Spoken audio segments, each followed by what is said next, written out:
नमस्कार मित्रमैत्रिणींनो, आपल्या आजच्या सुंदर कथेचं नाव आहे संशय. नवरा अंघोळीला गेल्यावर त्याच्या मोबाईलवर मेसेज येतो. Hi, good morning dear. Message from baby. सहज म्हणून तो बायको मेसेज वाचते. विचारात पडते, ही बेबी कोण आता? नवरा बाथरूममधून आल्यावर त्याला बायको त्याला कोण्या बेबीचा मेसेज आल्याचे सांगते. नवरा हसतो आणि मोबाईल घेऊन रिप्लाय करतो, hi baby, how are you, आणि आपल्या कामाला लागतो. तो रिप्लाय देखील बायको पाहतच राहते. मग दिवसभर तिच्या डोक्यात विचार सुरू होतात, कोण असेल ही बेबी? संध्याकाळी नवरा आल्यावर त्याला ती विचारते, ही बेबी कोण आहे हो? नवरा केवळ हसतो आणि उत्तर न देता आपल्या कामाला लागतो. असेच 1-2 दिवस जातात. पुढे एके सकाळी परत मेसेज येतो, हाय, आज तरी भेटणार का? खूप आठवण येते आहे तुझी. Message from baby. हे वाचून मात्र बायकोच्या मनात संशय वाढू लागतो.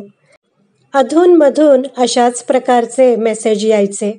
नवरा रिप्लाय पण द्यायचा आणि हे सगळं पाहून बायकोचा संशय वाढायचा. आणि एके दिवशी नवऱ्याच्या खिशात सिनेमाची 2 तिकीटं तिला सापडतात.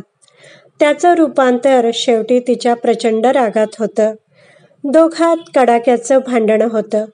तिच्या मनात अढी बसलेली आणि त्यात हे भांडण पेटलेलं.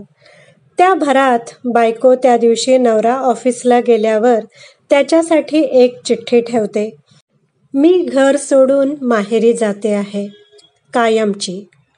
नवरा घरी आल्यावर ती चिठ्ठी वाचून सुन्न होतो. 15 दिवस जातात आणि एके दिवशी बायको आपल्या गावातच असलेल्या ज्या माहेरी राहत असते त्या घराची बेल वाजते. बायकोच दार उघडते. दारात 10 वर्षांची एक अतिशय गोड मुलगी उभी. ती विचारते, अमुकच्या मिसेस तुम्हीच ना? बायको हो म्हटल्यावर ती मुलगी तिच्या हातातलं एक पत्र बायकोला देते. बायको ते पत्र वाचू लागते. प्रिय सखी, ज्या बेबीवरून इतकं वादळ उठलं आणि तू घर सोडून गेलीस, तीच ही बेबी आहे, जिने आता तुला हे पत्र दिलं आहे. अनाथ आश्रमातील ही गोड मुलगी, हिच्याच सोबत मी बोलायचो, सिनेमाला जायचो. जेव्हा तू पहिल्यांदा विचारलंस की ही बेबी कोण आहे, तेव्हा मी मुद्दामच तुला काही सांगितलं नाही. म्हटलं पाहूया, जरा गंमत करूया.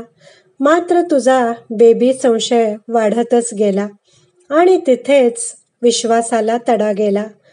तरीही शेवटी मी थेट बेबीशी तुझी भेट घडवणार होतो, पण तू ऐकण्याच्या मनस्थितीतच नव्हतीस आणि रागाच्या भरात निघून गेलीस. आणि हो, अजून एक, ही जी बेबी तुझ्यासमोर उभी आहे ना, ती दुसरी तिसरी कोणी नसून तुझीच मुलगी आहे. थांब, दचकू नकोस, शांतपणे पुढचं वाच. आपलं लग्न होण्याच्या 2 वर्ष आधीची घटना. तू कॉलेजमध्ये लास्ट इयरला होतीस. तिथल्या एका प्राध्यापकाने नोट्स देण्याच्या बहाण्याने तुला घरी बोलवून कॉफीमधून गुंगीचं औषध दिलेलं आणि नंतर नको ते कृत्य केलेलं. तुझी चूक नसतानाही निसर्गाने मात्र आपलं काम चोख केलं.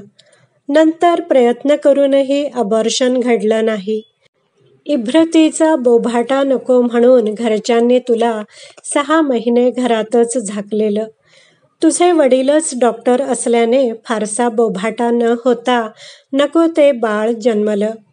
पुढे तुझ्या वैवाहिक जीवनात अडसर ठरणारं हे बाळ तुझ्या वडिलांनी गावातल्या अनाथ आश्रमात सोडून दिलेलं. तेच बाळ म्हणजे ही बेबी. वाटल्यास तिच्या डाव्या खांद्यावरचा तीळ पाहून खात्री करून घे तू, जो तुला तिला पहिल्यांदा रडताना पाहिल्या असशील, किंवा थेट वडिलांकडून खात्री करून घे. बायको पटकन त्या मुलीजवळ जाऊन खांद्यावरील तीळ पाहते. तीळ दिसताच ती मनातून कोसळतेच.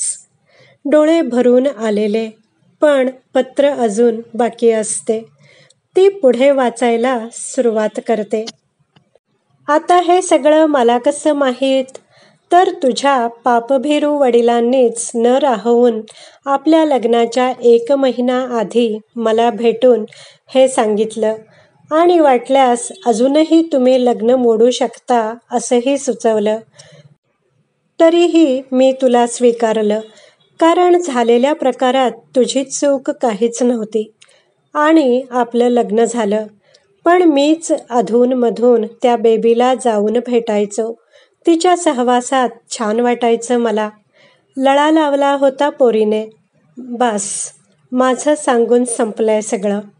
आता विचार कर, आणि जर पुन्हा आपण एकत्र यायचा निर्णय झाला असला तरच गॅलरीत ये.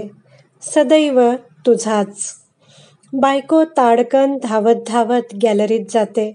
खाली रस्त्यावर नवरा उभा असतो, शांतपणे हसतमुख. आणि इकडे हिच्या डोळ्यात अश्रूंचा महापूर. कारण कोणतेही असो, दोघांमध्ये संशयाला कधीच थारा देऊ नये. शांतपणे समोरासमोर बसून निरसन करून घेताना मनात मोकळेपणा ठेवावा. कारण जगात संशय हा असा एकमेव रोग आहे ज्यावर अद्याप औषध निघालेलं नाही. त्यावर औषध एकच, नात्यामध्ये वाद नको, संवाद हवा. मित्रमैत्रिणींनो, आशा करते ही सुंदर कथा तुम्हाला नक्कीच आवडली असेल. व्हिडिओ आवडला असल्यास लाईक करा, शेअर करा, कमेंट करा.